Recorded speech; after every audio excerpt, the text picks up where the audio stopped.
Well, hello, my name is Lorianne Smith. This is One Child Abuse Survivor to Another. This is the continuation. That's what I'm calling it. We're just looking at the Survivor to Thriver workbook. It's a manual put out by the ASCA, Adult Survivors of Child Abuse, a Morris Center program. And it's a great workbook for adult survivors of child abuse. That's what we're talking about. And, you know, the topics of abuse can be very disturbing. So, if you have to sort of know what's good for you to listen to and, sort of thing. We're talking about abuse, child abuse mainly, and, adult survivor related issues. So that's what this show is about. And so you have to sort of, decide for yourself whether or not this would be something you'd be comfortable listening to. If you're sensitive to the topics of abuse or violence or, domestic violence, child abuse, stuff like that, then, you have to make that decision for yourself. If you're a survivor of abuse, you want to do a safety check first and make sure you're safe enough to be listening, that you're not, feeling vulnerable, that maybe this information might trigger you and then you have a bad day and possibly hurt yourself or somebody else or not be able to contact your therapist or something, if you're seeing a therapist. So you want to be sure you're safe enough to listen and, just do a safety check. How am I feeling today? Am I feeling strong enough to listen? Because if not, you can just turn the channel and go watch something else that won't trigger you. And, then you won't have a bad day, right? It's just so important to do that.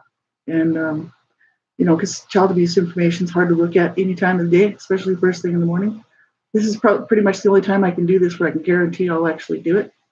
And so, it's not easy to look at this stuff. So you have to sort of do a safety check, make sure you're okay to listen to this stuff. It's the ASCA Survivor to Survivor manual, and we're finishing up the conclusion of what are the adult repercussions of child abuse. And that's the last little section we were looking at. I did pop the link into the chat room. Hopefully it's there. It should be there. Maybe I didn't do that this morning. Let's see. No, I don't think I did. Here, I'll put it in there. It's Survivor to Thriver workbook. They call it a manual workbook. Survivor to Thriver manual from ASCA, Adult Survivors of Child Abuse.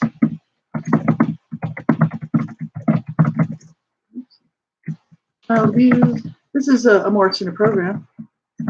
I volunteer for them, and I have in the past. And started a group years ago, and then had to close it, like I said. But I've reopened another group. So it's www.ascasupport.org. Yeah, it's in the chat now. Sorry, I thought I put it in there. We're going to be moving into the real section of the workbook now. That was the initial beginning part of it, just sort of giving an overview of what child abuse is, all the different types of child abuse, physical abuse, emotional abuse, child sexual abuse, and some of the adult repercussions of that. So that's the first part. The second part of this manual is actually the 21 steps, which the ASCA groups actually use in their step meetings when they have a step meeting. So those are the real steps. And so this work is really hard. It's very difficult. I know when I first started doing this manual years ago, back in 2009, roughly, 2010, it was difficult for me to first face this stuff. Like I've had a long time to work on my healing journey. It's now 2021, so that's at least 11, 12 years of working through this stuff. So I'm okay to look at this stuff. But survivors who are just starting out on your healing journey, maybe haven't done a whole lot of looking back and a lot, processing those memories. This can be very difficult, right? And so, like I said, you have to be sure you're safe enough to listen to this because this stuff can trigger people, right? Trigger survivors of abuse. So you need to really be careful looking at this. But the manual is great. And, when you're ready to work on this stuff, you can always work on it. But we'll look at the conclusion of what they had to say first before we start that.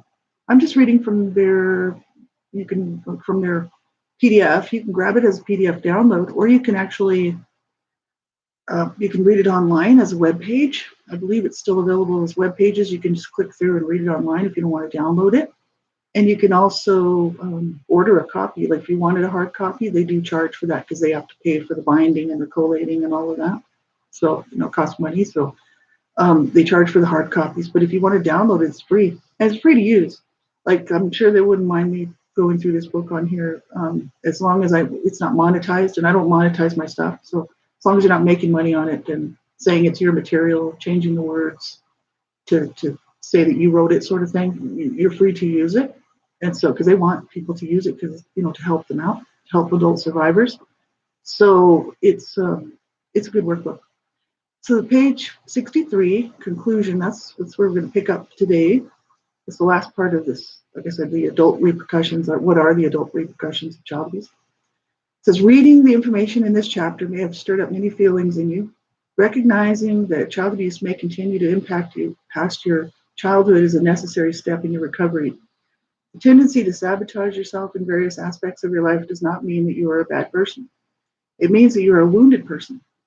Identifying the wounds and acknowledging the difficulties that grow out of them is an essential part of healing. Facing the anger that you have turned against yourself and possibly against others represents a cleansing of these wounds. And as with the treatment of any wound, physical or psychic, the process will cause some pain. So this may lead you to question whether the process of recovery is really good for you, because you have become so used to pain in all of its myriad forms for so many years, you may wonder whether recovery can have positive effects. They said, when these doubts begin to surface, remember that you have survived the torment as a child and that this is the worst part of the abuse. As an adult, you have new capabilities, new choices, and a great deal more control over your life. Be open to new understandings of what you experienced. Allow yourself to draw inspiration from the positive elements in your life, your friends who support your recovery, empathetic family members, your children if you have them, your spouse or your lover who accepts you as a special person, or your therapist who is committed to helping you find your true self. There are many people like you who came back from total despair and confusion about their lives and recovered from their abuse. Others, such as your ASCA co-participants, are on the journey with you as well. And we can find our inner strengths and use them to turn our lives around. So that's awesome. I really like that.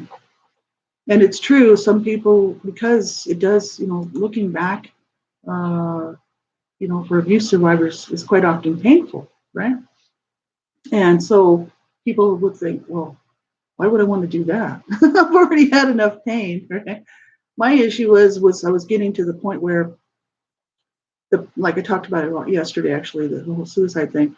I was getting to the point where I could not keep going through the trauma from my past, and I needed help. Like, that's where I realized, like, wow, I need help. Some people, for whatever reason, manage things in a different way, so they're not such a bad spot, they're a bad place in their life, right? So, and that's great. Really, that's very good.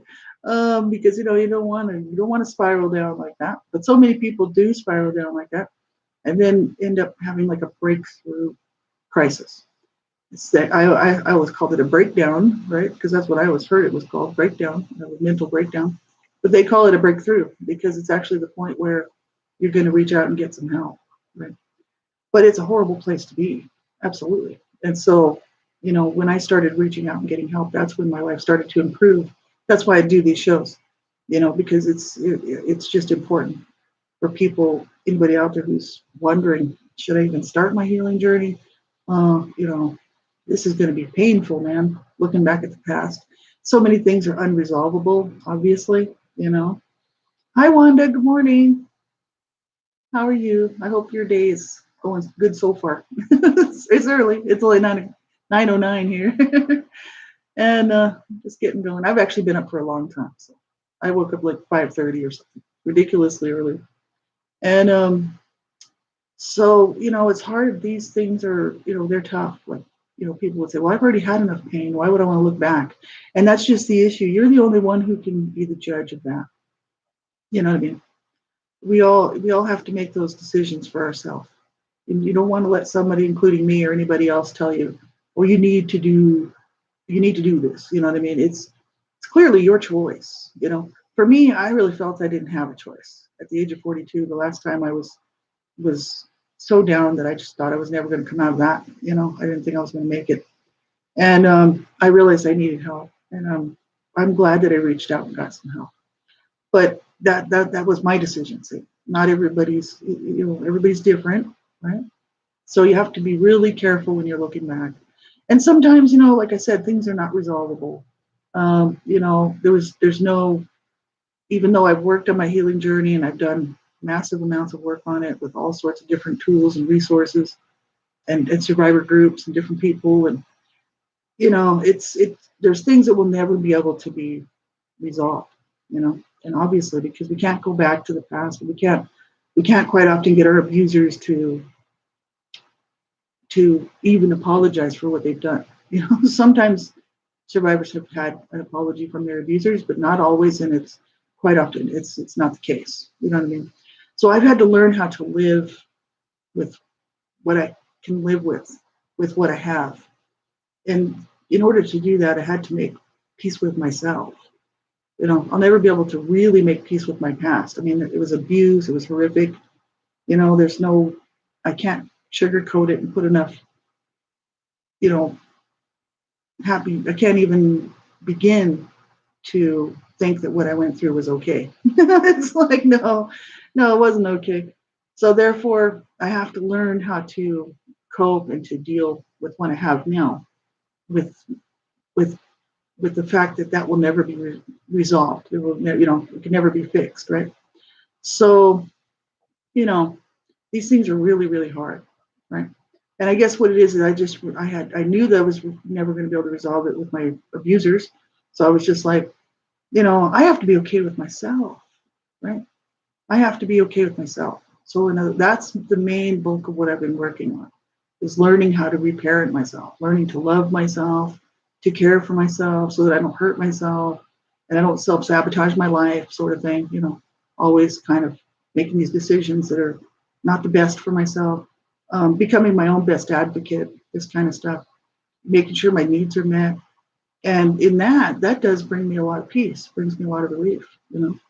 So, but everybody's at a different place, like I said, in their journey in this life, right? And different stages in their life. So ultimately, you have to make that decision whether you'd want to start a healing journey if you haven't already, right? Because, it truly is your decision to make. It's your life, right? So for me, it was the best thing I could ever done. I wish I would have done it when I was really young. I can't believe that I just waited that long. But, I guess like they say that the brain actually protects you to a certain point to where you can handle going through certain things, right? So it took me till the age of 42, I suppose. But the thing is, I wish I would have gotten help a lot sooner. I really do. I should have seen a therapist or counselor like when I was just a young adult, right? And gotten some help instead of just always suffering on with this stuff, right? So it's just what it is. I didn't do that, so now I've done this, so I have to be okay with this. It's like, okay, this is good. I did finally learn to love myself and to love life and to, so like I said, sometimes I hate life because I just hate the evil that's going on around the world. And because I fight to stop and prevent child abuse still, and I'm always seeing these headlines and it breaks my heart. And, it's, there's part of me that hates this world and hates this life because of the evil that I see around me.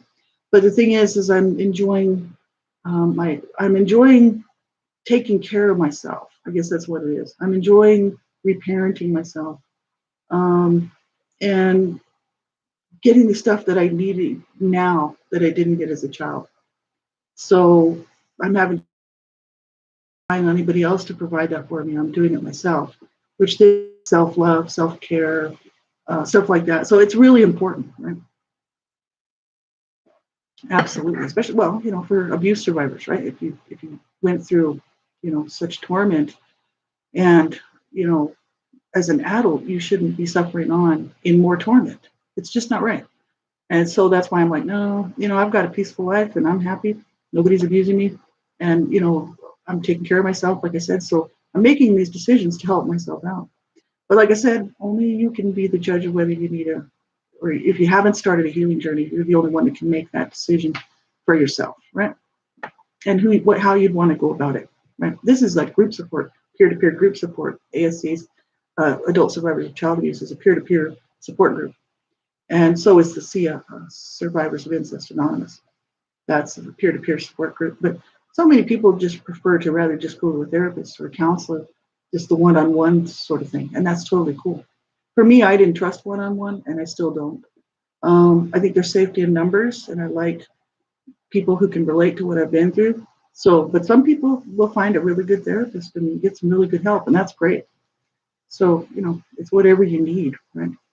So we're looking at chapter 4, stage 1, remembering, and this is page 65 of their PDF. It's a 21-step program. See, they say, as explained in chapter 1, the 21 steps of recovery that you are about to embark on are designed to be adapted to your particular situation and needs. In stage 1 recovery, your main task will be to acknowledge one of the reasons your life may be unsatisfying or even harmful to you, your child abuse, and then begin to regain some self-control and stability by identifying the trauma symptoms that may be left over from your past. And out of this new awareness of the long-term impact of the abuse is born a commitment to recovery.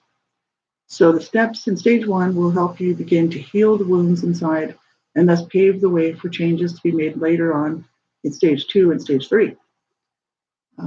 They say as you begin to reclaim your childhood, you will also need to identify and then moderate the self-destructive behaviors and maladaptive patterns that may currently plague your adult life. If your life consists of one calamity after another, as is often the case with adult survivors, it will be very hard to work the steps. Therefore, you must establish some level of calm before you begin to face your abuse. That's right. Yeah, that's what I was talking about before. You have to be in a place where if you have too many external crises going on, like housing, job, any of those, like if you're in a domestic violence situation and you're being abused, starting a healing journey is just not a good idea at that time. You know what I mean? You have to get yourself safe. You have to get yourself, to a situation in your life where there's not a whole lot of external crises happening, right? Because working on your healing journey is it's painful enough. It's enough hard work to be dealing with without having all this other stuff going on. That's kind of why last year, and really after my husband passed away, I kind of had to put my healing journey off because I'm like, I can't deal with that stuff while I'm trying to grieve my husband's loss. You know what I mean? It was going to be too much, and I knew that. So I was like, I just can't do both. Like, there's no way. So I knew I was going to have to put the healing journey stuff off for a while until I felt stronger. And last fall, I started to sort of feel better. Fall 2020, like around September, October, and I had some health issues going on too that were horrible. So I was just like kind of trying to get over that.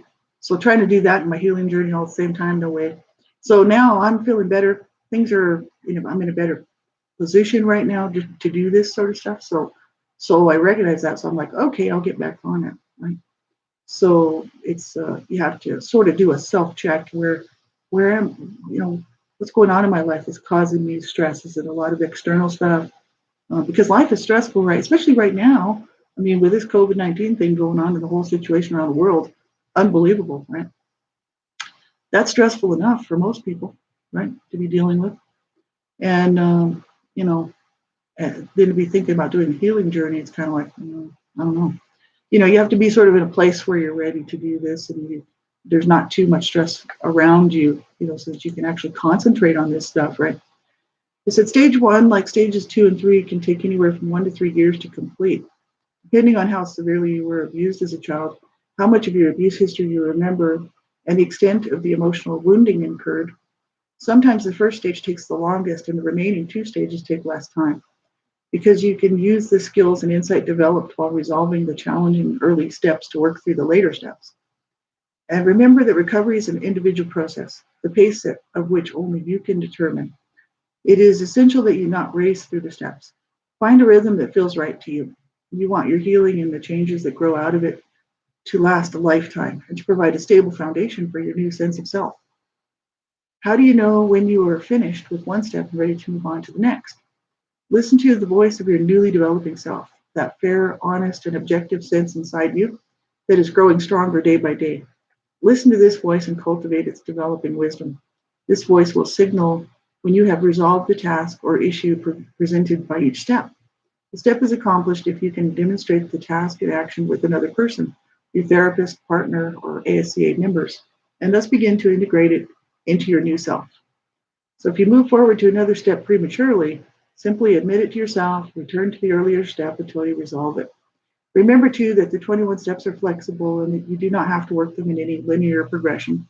You don't have to be perfect in recovery. Pursue your recovery your way, at your speed, but try to keep to the new standards and values that you are creating for yourself. That's awesome.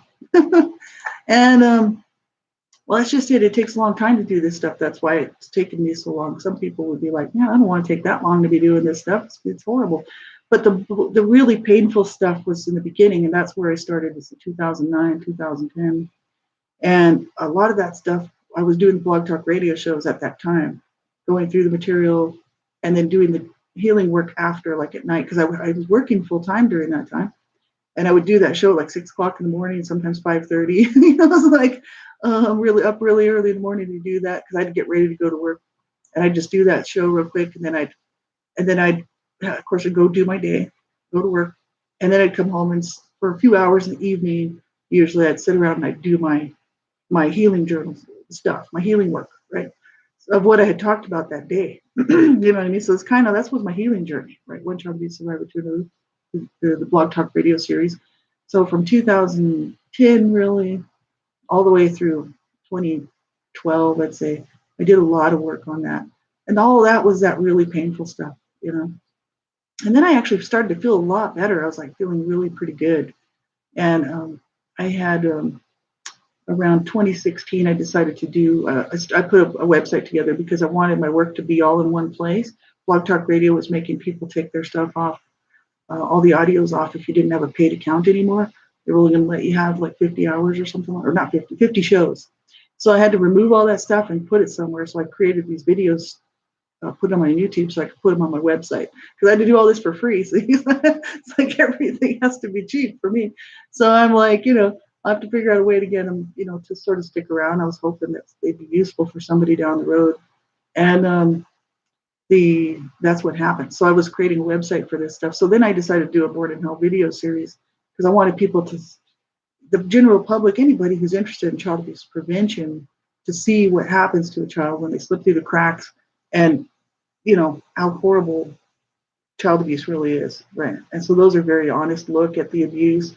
It's hard for me to do those videos because I would place myself at that age, go back and remember exactly how I felt and what was going on. It was very difficult for me to do. So, those are pretty raw to watch, that Born in Hell series. But I wanted people to see a real, true look at what abuse does and how horrible it really is. And then the later consequences, for so many survivors who have difficulties in life because of it, right? So the bulk of the painful stuff was really 2009, 2010. I wrote my books. I was just trying to get it all out. I did a lot of journaling, a lot of all sorts of stuff, wrote poetry, and, let this pain come out, right? And so I'd say 2012, I was feeling pretty good. So about 3 years in, but that's a long time, see? And people are like, I don't know if I want to suffer for another 3 years. Maybe I won't worry about it. You know what I mean? But I had a support group around me at the time. So I wasn't on my own. And I had lots of good friends who would check in on me and make sure I was okay. Kate Mitchell was one. She would call me every day. Donna Shear was another one. She would call me just about every day to see how I was doing. And lots of people, Lee Roberts, all sorts of my good friends would keep in touch with me and really daily to make sure how I was doing. You know what I mean? Because they knew I was working through this really difficult stuff. And so I wasn't really on my own. And I also belonged to some support groups. So I would go to the meetings and I would do this stuff. And I wasn't really on my own, going through this stuff. I had help, and I had a lot of really good people around me to help support me. Not only that, but my husband was alive at the time, and he's my main support. And he couldn't really help me because he wasn't abused as a child, so he couldn't do the survivor stuff with me. But he was a good comforter, and he would just allow me to be myself. So if I needed to cry, he was cool with that. He was very empathetic. He just was. I think he was an empath actually. He understood sorrow and pain and grief, and he felt bad for me. So he's always really supportive um, in any way that I needed him to be. If I needed space, he was cool with that.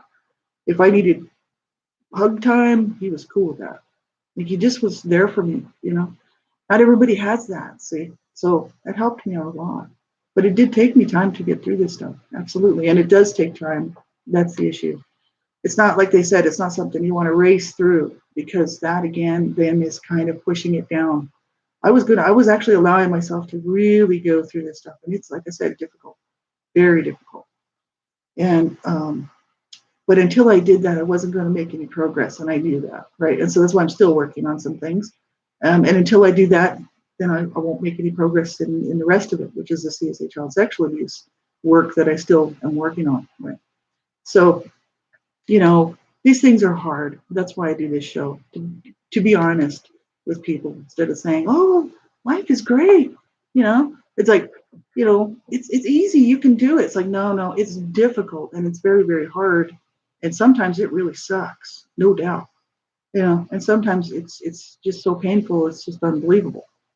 But it's better because before I started my healing journey at the age of 42, when I was suffering and cycling into depression, suicidal tendencies, that I didn't have any relief there. There was no relief whatsoever. I just have to just decide I was going to just live and be like, okay, I guess I'm going to keep going.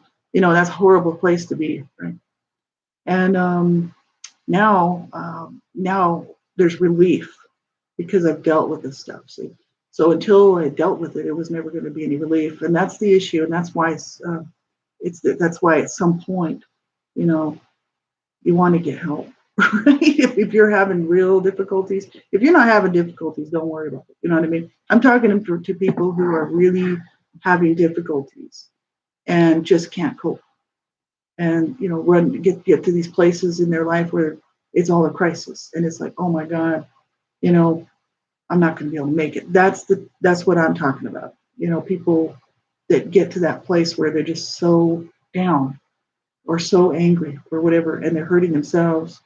You know, that's no good, right? It's no good. So this is why it's important to do the work. If you are having those type of difficulties, like I did, you know, it's good to get help, whatever kind. Like I said, whatever kind it is, therapist, counselor, friend, self help, which I really think is great because it's totally doable. It's just important to reach out.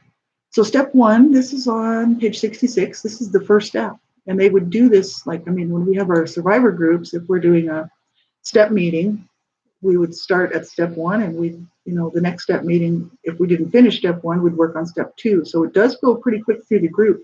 But as a survivor, then I'm still working on step one for a long time. This stuff doesn't get resolved that quickly.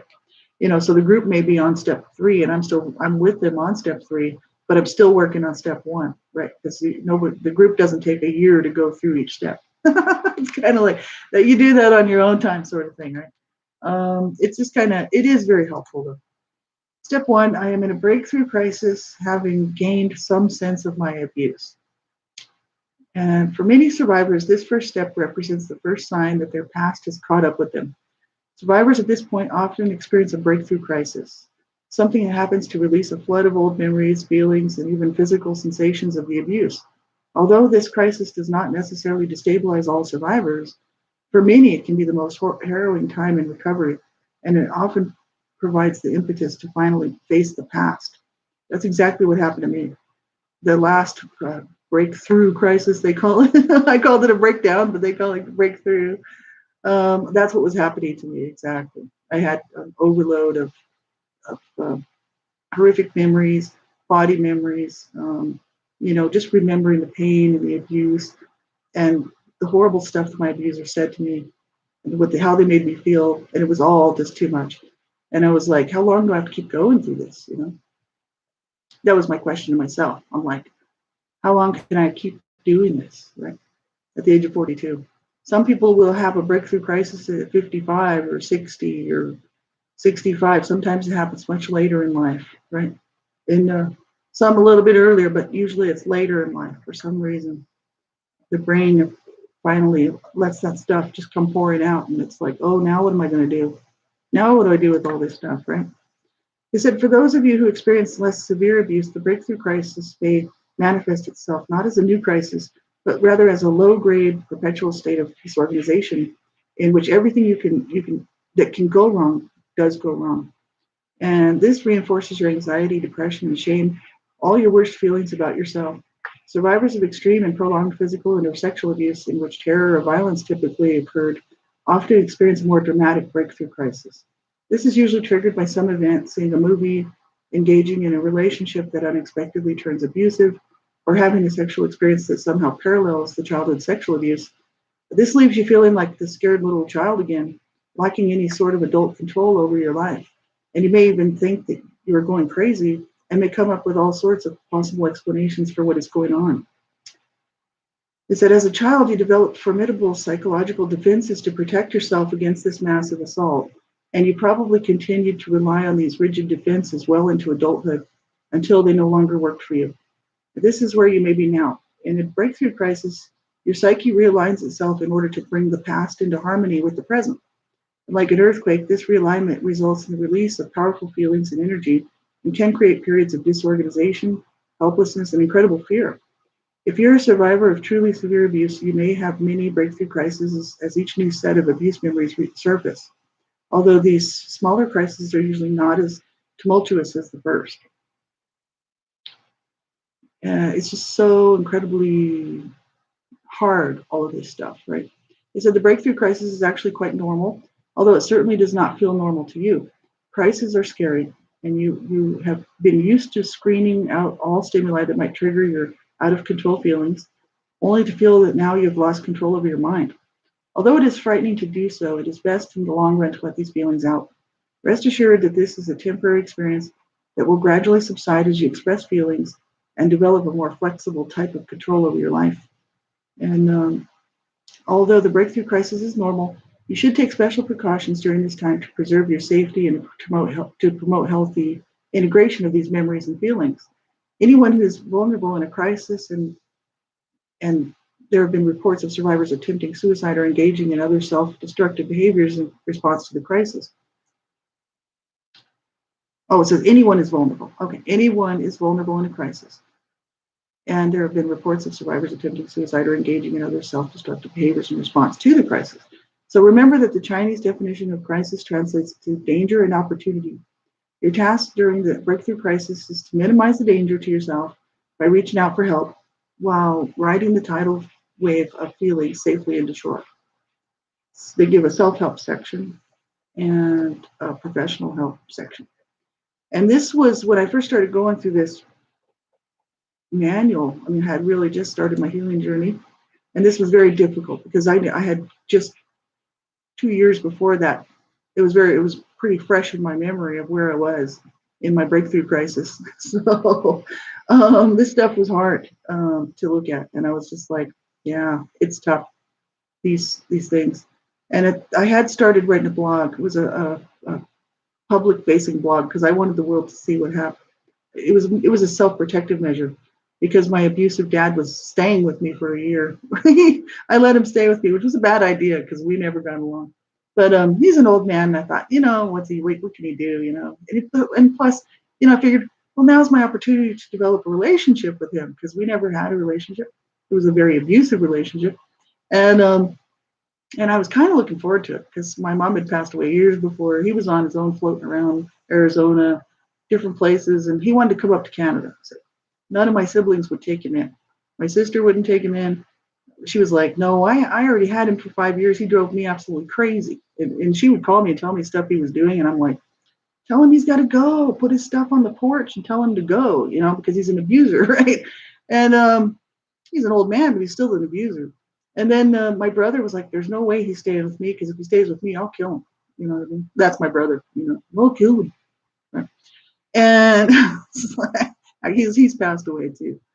But I'm like, I told my dad, I said, well, you can stay with me for 1 year and that's it. Because, he needed to get established up here. Again, he was Canadian, but he needed to wait a year before his Canadian old age pension would kick in and all this, right? So I told him 1 year, but this will be good because we can develop a relationship that we never had. I was willing to give it a shot as an adult 44 years old. And he comes up and immediately starts his garbage again. And I was just like, and I told my sister, I said, you have to witness his behavior because I don't want him saying it's just me. She said, oh, I already know how he is. I said, no, you need to come over and witness his behavior. So she did. And I said, you witness what he's doing. And so she would watch his behavior. We would talk about it. We were like, yeah, he's just as crazy as he ever was. And, it's just that he's old, so he can't beat us up anymore. He can't beat me up.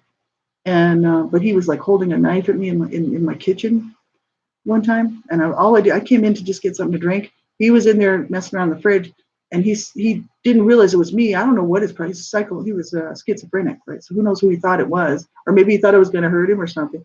Holds a knife out at me in my kitchen. I'm like, Dad, it's my kitchen. I'm coming to get a drink. Put the knife down, And he's like, and I'm like, you put the knife down. So it was very scary. Um, I started writing a public-facing blog at that point. I'm like, he could slit my throat in the middle of the night. Couldn't beat me up anymore. He's an old man, but he could slit my throat, and he's crazy, So I'm like, okay, this was a bad idea. It just threw me back into the abuse and where all this horrible, horrible stuff from my past, that I hadn't thought about for like 2 years since I was out of my breakthrough crisis. And I was just like, this is ridiculous. Of course, it's my fault because I let him stay. I started writing my book, it's A Life of Death and Redemption. But it was called Not So Fond Memories Growing Up in an Abusive Household. And that was a blog I was writing. And some of my friends were like, you need to publish that. That's really worth reading. It's worth publishing. I'm like, well, if you think so. They were like, well, no, you really should. And I'm like, okay. So I published it. But this is where I was at when I first started my healing journey. It was just horrible. So it was just such a bad time. All of this stuff, trying to deal with this stuff. I needed to let it out. And I was like, somebody's got to know the truth. And so I went public, right? No, not everybody wants to do that. It's not something everybody wants to do. But for me, for my sanity and my well-being, I needed to go public with this stuff. I'm like, there's no way these guys are going to get away with this. They got away with it even after CPS was involved and they were arrested and busted on child abuse charges. They still got away with it. They did no time. They got a little slap on the wrist for abusing their children. Oh, you better straighten up. You better go to counseling. But there was no help for us. And I'm just, I thought I'm going public with this stuff because I want people to know who my dad really was. Because there was a lot of people that just really loved my dad. They thought he was so great. He was a schizophrenic borderline personality disorder guy who was also narcissistic. So he was charming when he wanted to be. He was very charming. And, he could charm the best of them. He had a lot of friends and a lot of support. But when they saw my books, they were like, oh my God. They were like, really? Your dad was like that? I'm like, he is like that. He's mentally ill. He's abusive. And he hurt my mother. And he hurt me. And he hurt my siblings. Tried to kill himself. The dude's crazy. You know what I mean? And I'm like, as much as I love him, I don't want him around me no more. That's it. So I cut him off. But the thing is he was the only abuser left that was living. My mom passed away when I was 30. But I was like, the world's going to know how she was. Mm-hmm. Absolutely. And, that there is no excuse for abuse, none whatsoever. And they got away with it on this earth. But at least the world knows the truth. That's why I went public with my stuff. Because I'm like, this is ridiculous that they would do that to their children and do that to each other. Whatever, that was their own marital problems. But that they would do that to their children and then no apology, no, not even taking accountability for it. That stuff was just so painful to deal with. So 2009, 2010, right in there, I was dealing with some really heavy stuff. And 2011, 2012 started to feel better because I was taking control of my life. And I'm like, you know what? No more of that. I'm taking control of my life and I'm going to have a good life. I'm not going to let anybody abuse me. No abusers allowed around me. I cut my family off. I think it was 2012. Roughly 2012, yeah. Cut the rest of my two siblings. off, and I was like, I'm done with this, done with it. And you know, that's what I had to do so that I could have a good life, you know. And this stuff was just so hard to deal with. And I know, like I said, I know I'm not the only one. That's why I'm speaking out, because there's many people out here who have been abused and who have no validation. No one in their family, the family unit just tells them that they're just making it up, or it wasn't that bad, or all this stuff that's just BS, right? So I that's why I keep doing this, right? And also because I'm still on a healing journey, but just to reach out to people to say, you know what, you didn't deserve that, neither did I. And you know, so many time abusers, almost all the time, abusers get away with it. The only time they don't is when a child's been murdered. And then they do a few years, they get off for good behavior, they go out and they have more children and they kill them too. That's a fact. That's in the headlines. You can check it out for yourself. It's out there. And it's just wrong, wrong, wrong. And I'm like, hey, I don't mind speaking out against this stuff. This is ridiculous. So this is hard stuff. Right? They've got a self-help section. They said, number one, guide yourself, well, give yourself permission to get whatever help you need to face this crisis. Reaching out to a therapist, support group, family, and friends means that you do not have to be alone anymore. Your ASCA support network and the ASCA meetings can be invaluable at this time. Number two, write some positive affirmations about the breakthrough crisis in your journal. For example, I have survived the abuse. I can survive this also. Or out of crisis, there can be opportunity. Even if you don't feel that positive right now, try to write down whatever sentiments come to you about managing this crisis in a positive manner. But do whatever is necessary to give yourself the hope and strength you desperately need. And three, yeah, that's all so important, right? Write some and people think those positive affirmations are silly. I used to. I thought that was kind of funny, like that Smalley guy that was kind of like a comic thing, where this guy would be like, "I love myself," And I used to laugh at that stuff, like when I was young, just because I thought it was funny. But the thing is I actually started doing that stuff, positive affirmations, because I needed to start changing the way that I felt about myself. And um, the learned stuff that I had picked up from the abuse, they needed to start changing that. So I actually used to write sticky notes, stick them all over the place where I was going to be. And like in the bathroom on the mirror in the morning, I'd read them, in the kitchen on the cabinets, I'd read them, and I didn't really believe them when I was reading them, but I'd read them anyway. And I'd be like, I do love myself. I do count. I do matter, whatever they were. And it's like, this is a long time ago. I don't do that anymore. I don't need to, but I had to train my brain to start thinking differently. And that helped a lot, those positive affirmations, and they did rewire my brain for sure, because I used to hear my mother's voice. My mother's, especially my mom, was my main verbal abuser as well as my main physical abuser. So her voice, I would hear her voice in my head all the time. And I would hear all of this stuff that she used to tell me. And it would go around and around like a record player, just playing around and around. And I would shut that out and I'd start listening to my own voice. I love myself. I'm worthy. All this stuff, right? And it really did help, right? Help rewire my brain. Hi, Laura. How are you? I hope your day is going good so far.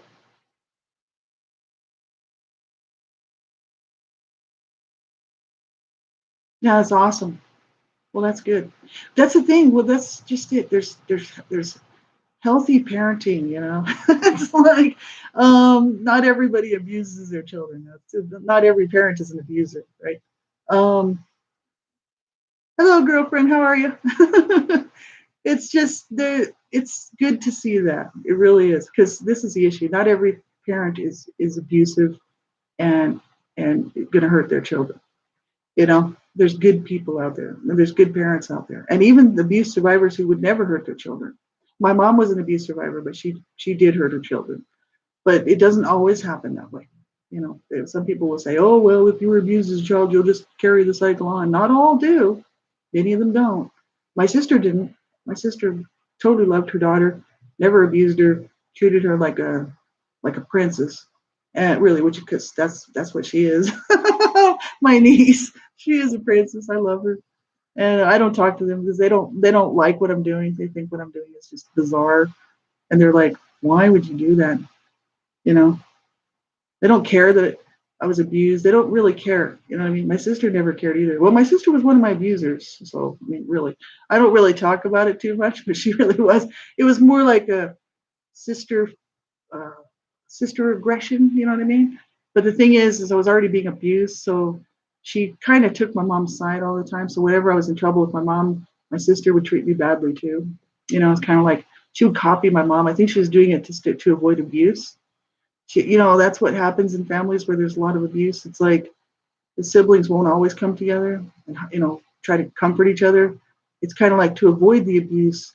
We all sided with my mom. I talked about that before.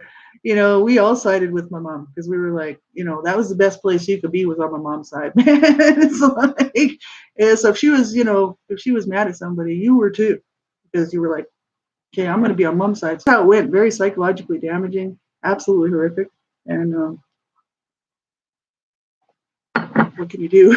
It's like, just for instance, my sister's 5.5 years older than me. We always shared a room because we were the two girls in the family. My oldest sister was moved out already. So my mom always had us, which was cool to share a room. So my sister was 5.5 years older than me, quite a bit older. She wanted her own space, so she didn't want me, bothering her. So around my bed, she would put Kleenex boxes, build a wall of Kleenex boxes around my bed. Take her time. She'd have to get these Kleenex boxes, and put them together. And over the period of months and months, build a wall around my bed. And I wasn't allowed to get to put my foot over that Kleenex box. I had to stay on my bed. I wasn't allowed to go anywhere in the room. So if she saw me if I had to go to the bathroom or something to get up to go to the bathroom, then she'd come over and she'd punch me. And then I'd be crying, and then my mom would be like, "You better stop that crying, or I'm going to kick your ass." This is how this whole thing went, right? So she got me in a lot of trouble because she was always kind of mean, which she would hurt me, which then I would either yell at her, just yelling back at her. I couldn't really hit her. She was 5.5 years older than me. She was a lot bigger than me, and she used to beat me up a little bit. But the thing is yeah, I don't really hold anything against her because that's all sibling stuff, and I don't think she really meant anything by it. I think she was just trying to survive in the house too, and that was the best way she could do it. So, I don't really hold it against her. No, I really don't. But these things are so hard, right? But she treated her daughter like she was a good mother. She did a great job raising her daughter, my niece, and she just loved her and just took really good care of her, which is really wonderful. So yeah, there are good parents out there. Even people who have been abused can be good parents. Not everybody's an abuser. So they say here, number two, yeah, that's the positive affirmations. I survived the abuse. I can survive this also. And that's just the issue. Some people say, well, I survived the abuse, so I survived the worst of it. And I suppose, in a way, you could say, well, okay, that's true. But that doesn't mean that the worst of it's over. For most survivors of abuse, the aftermath is horrific, and trying to, yeah, realize and have a good life and have good relationships with people, having even a good relationship with ourselves, learning to care about ourselves and love ourselves so many times is a problem. And then, for others in drug addiction because of abuse, alcoholism, all sorts of problems, right? So it's like it's not always, oh, I survived the abuse, so the worst of it's over. Many times it's kind of just continuing on in a bad situation for their whole lives. You know what I mean? My brothers did that; they killed themselves. So they never got any help. They could have got help. They would be in and out of prison. I'm sure they were offered counseling at that point for their drug addiction, stuff like that. They really were messed up. And I loved my brothers, but I knew what they grew up in. They grew up in the same house I did. It's like I completely get why they killed themselves. I completely understand it. I totally get it. I'm really down about it. I'm sad that they didn't get help and they're not still here today. One of them was my abuser, sexually abused me. And at the time when he committed suicide, I didn't care. I was 20 years old and he was 33, and I was like, goodbye, good riddance. I don't care. So I didn't care about him because he hurt me. And but the thing is that as an adult later, looking back on it, especially like I'd say more towards my 30s, I started to realize like the more compassionate side of myself really cared because he was abused horrifically by my dad especially. And he was the one that the police got involved with because my dad had beaten him up so badly that the police got involved. My parents were arrested on child abuse charges. So, you know, it's not always that, look, that the abuse was the worst of it, right? Sometimes it just goes on and on and on, right? Yeah, fear-based decisions. I would say most of my decisions are based on fear. Even I think that's basically what most of the problem is for people. Because if you get right down to the root of what these issues are, it's most of it is fear-based. Um, and it's fixable. It's totally fixable. But we have to find out what that is, what that root is, and start working on it. You know what I mean? And um, until we do that, we're going to keep doing that. I've grown a lot in the last, I'd say, 10, 12 years of going through this stuff. And, it's taken a lot of work. It really has to get where I'm at today. And I'm happy that I got started at some point. Like I said, I wish I would have started when I was younger, but you know, yeah, this is the thing. These things are scary, and people. I think we quite often don't realize the amount of wounding that actually takes place when a person is abused in any way. So whether it's child abuse, whether it's domestic violence, whether it's bullying, it's horrific what this stuff does to people. Absolutely, and it's until we get help with it, we're just reacting basically, you know, with the old ways of reacting, right, to life now. So even though I'm not being abused, I'm still doing stuff that worked for me when I was being abused. Doesn't work for me now as an adult. Uh, Pushing people away, not letting anybody get close. Running to other countries, running to other jobs, running all the time. So this sort of thing is, it's fixable, but it's just like I got to recognize what I'm doing and say, oh wow, I need to change that, and I need to assert myself and realize that hey, I've got rights, and I'm not allowing anybody to abuse me. So this is the issue. Um, we have to make those choices for ourselves, those good choices, right? So they said, let's see, where do we leave off here?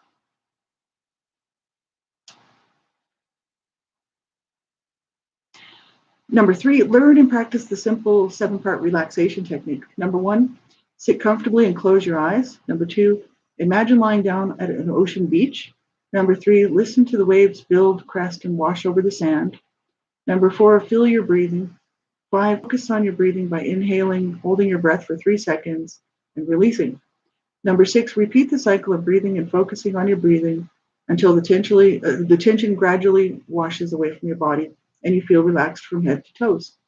7, continue the cycle all the while attaining ever deeper levels of relaxation. That's what I need to do, breathing work. A friend of mine who's a psychotherapist who helped me out a lot, Kate Mitchell, she was telling me, I think you need breathing work. I wouldn't doubt it. And I need to do breathing work, and I still keep putting it off. And I think what it is the breathing work I need to do is because of the CSA child sexual abuse. And so in order for me to get in touch with that, I'm going to have to do some work. So this is, healing journey work. So this is what I'm saying. It's very painful to do this stuff. But I still do relaxation type stuff. I just need to incorporate that breathing stuff and really work on my healing journey. So yeah, we're on a lot of Nikes. Yeah, that's just it. It's run, run, run. It's like I just, because I don't like confrontation, and I'm not really not an aggressive person. I'm much passive. I like peace. I'm passive. So I just run so that I don't have to deal with stuff. Like, hey, I don't want to deal with that. I'm running. I'm going to run 2,000 miles north. I don't want to be around my abuser parents anymore. And I just always, instead of just standing up for myself and realizing I have rights and that I don't have to take any more abuse from anybody. So that's where I'm at now. See? But it took me a while to figure it out. I'm like, man, this is terrible. And I'm older, which does help. You get older, you just you take on a bit of it's like being an old sage or something. It's like all of a sudden, okay, I'm older, I'm wiser. At some point you hit that stage, you're like, hopefully, hopefully I'm wiser. I don't know. But, I'm starting to get older. So, things are settling down in my life. And, but as a young person, I mean, I was just running from everything, including myself, running from my past. And I think that's why I was doing drugs, right? Especially my young adult life. It's my early, like 12 to 22, almost, well, 10 years of drug use. So terrible. And yeah, it's just tough, right? It really is. For me, I wanted to have good relationships with people because I'm not an antisocial person. I was talking about that yesterday. And I do enjoy having friends and I like letting people in my life, but I'm very cautious about who I let in my life because I don't trust everybody. I actually don't trust anybody because you really can't until they prove you're trustworthy.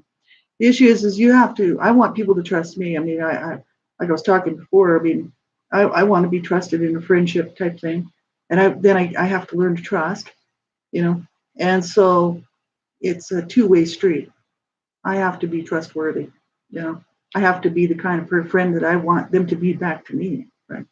And so now because I'm older, I'm like, that's what I want, and I expect it. That's the way it's going to go. But now my little flags come up. If I see any kind of stuff that's like questionable, I'm like, okay, no, because I'm not going to allow myself to be abused or run over or treated like crap anymore. So I'm very cautious about friendships, especially close friendships. But I'm learning to that there are good people, and that I make mistakes, they make mistakes. Nobody's perfect. And it's kind of like, well, we can all make it right, and that way we could stay friends, right? And back in the old days, I would just close them off for good. That's it, done. Out of my life, because that's my way of protecting myself. And it's like now I'm learning how to get my needs met, and also learning how to do, you know, passive confrontation. We're not talking about aggressive stuff, just making sure that my needs are met, and And then when somebody does that to me and they need to tell me what their needs are, I'm cool with that too. So it's this mutual thing, right? And I'm learning how to do this, right? And it's great. But it's taken a long time, like I said. And after many, many mistakes, it's kind of like, wow, okay. I wish it wouldn't have taken this long. It's terrible. So relaxation stuff's important. They're just mentioning that. Number 4, during the time you work this step, relieve yourself of unnecessary pressures on yourself. If the disruption to your life is extreme and if you can afford to do so, you may want to give yourself a sabbatical from work, school, or normal domestic duties while you struggle with the breakthrough memories. Of course, you may actually prefer to work during this crisis as a way of coping. So judge for yourself how much time you will need for taking care of yourself during this period and adjust your schedule to the extent possible. Because this is the first step, which was step 1. I am in a breakthrough crisis, having gained some sense of my abuse, right? This is when people just all of a sudden, survivors of abuse, just all of a sudden the abuse just hits them. And it's like, oh my God, what am I going to do? Right. And it's so hard, right? These things. It's that you hit that point, like they call it a breakthrough crisis. I call it a breakdown where I can't function. I can't even breathe because I'm thinking, oh my God, this is horrible. That's where I was. And it's such a bad place to be. Most people would think that they're ready for a psych ward or something. And it could be true. It depends on the situation. Like if you're going to hurt yourself or hurt somebody else, then you need help. And the issue is, I knew I wasn't going to hurt anybody else, but I was pretty sure I was going to hurt myself because I had suicidal ideation. Right? So that's what got this going. So we do have to, while you're doing this work on getting hold of these memories and doing the self affirmations, journaling, all sorts of things you can do to help yourself to get through these memories. I wouldn't do it on my own. If you have somebody to help you out, it's better, right? But we have to take care of ourselves when we're doing this stuff because it's so difficult to look back at the trauma. It really is. Because each of our trauma is personal. I mean, I'm just sharing mine publicly, but it's personal trauma and it still hurts, you know. So it's not easy, right? These things. And that's why so many people would prefer to do something with a counselor or therapist or whatever, just one-on-one private. And that's totally cool. Like whatever works. And it's just a matter of just getting help and not continuing to spiral downward and suffer through, right? And they said, number 5, this is the self-help section. Don't make any big decisions during this time. It may be hard to think clearly right now, and you don't want to complicate your predicament by acting impulsively. If you are suicidal or fear you might harm yourself or another, reach out to friends and empathetic family for help. If you are in therapy, call your therapist and schedule an emergency appointment. If your therapist is not available, call a suicide or crisis hotline. And one day in the future, when your life is better, you will be glad you did. And that's where we're going to end the show today. This is it. I'm glad to be here. I really am. And there was a time when I wasn't glad to be here. And I was always planning somehow to get out. And this is the issue. I'm so glad that I stuck it out. That's why I always say at the end of my shows, if you're struggling and you can't cope and you don't know at all what you're going to do, you need to get help. You really do. Because if you're coping well, that's cool. If you can't cope, you need to call a crisis line, right? That's what I'm doing. I'm serious.